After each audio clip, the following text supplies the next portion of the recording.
प्रधानमंत्री नरेंद्र मोदी की अध्यक्षता में आज दिल्ली में एनडीए मुख्यमंत्रियों और उप मुख्यमंत्रियों के साथ बैठक हुई।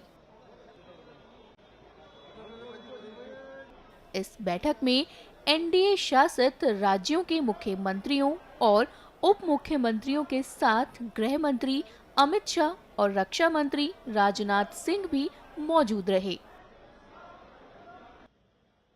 बैठक में सशस्त्र बलों की वीरता और प्रधानमंत्री नरेंद्र मोदी के साहसी नेतृत्व की प्रशंसा करते हुए एक प्रस्ताव पारित किया गया। वहीं इस बैठक की पूरी जानकारी देते हुए जेपी नड्डा ने क्या कहा, सुनिए। आज प्रधानमंत्री मोदी जी के नेतृत्व में हमारी नेशनल डेमोक्रेटिक अलायंस की सीएम कॉन्क्लेव हुई। हम सब जानते हैं कि समय समय पर हमारे एनडीए के चीफ मिनिस्टर्स और डिप्टी चीफ मिनिस्टर्स वो सीएम कॉन्क्लेव में एकत्र आते हैं, जिसकी अध्यक्षता हमारे आदरणीय प्रधानमंत्री जी करते हैं, और हम विकसित भारत के संकल्प को किस तरीके से हम आगे बढ़ा रहे हैं उस पर चर्चा होती है। इस बैठक में हमारे 20 मुख्यमंत्री और 18 डिप्टी चीफ मिनिस्टर्स ये उपस्थित रहे। इस कॉन्क्लेव में 2 प्रस्ताव पारित हुए। एक प्रस्ताव तो ऑपरेशन सिंदूर, जिसमें जो प्रधानमंत्री मोदी जी के नेतृत्व में ऑपरेशन सिंदूर हुआ और जो हमारे फौज के हमारे आर्मी के जवान्स ने जो देश की सेवा की है उसकी भूरी भूरी प्रशंसा की गई, और जो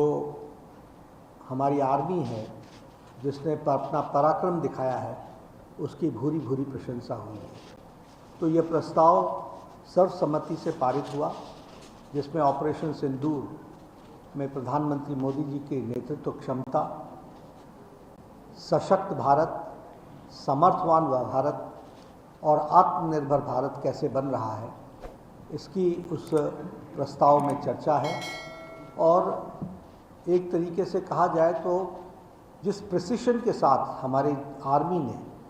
पाकिस्तान के में टेररिस्ट एक्टिविटीज़ को और टेररिज्म को जो आघात पहुंचाया, जो वहाँ अटैक किया, उसकी मारक क्षमता और मारक क्षमता के साथ साथ एग्जैक्टनेस, प्रिसिशन, इस बात की भी चर्चा हुई है। आपको प्रस्ताव की कॉपी मिल जाएगी। साथ ही साथ जातिगत जनगणना, इस जातिगत जनगणना के विषय पर जिसको भारत की कैबिनेट ने मोदी जी के नेतृत्व में स्वीकृति दी है, और ये हमारी कल्पना शुरू से थी, और हमारी बिहार की सरकार, नीतीश कुमार जी की सरकार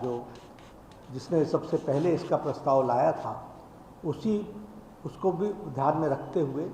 और यह जातिगत जनगणना पर भी प्रस्ताव पारित हुआ, और सभी लोगों ने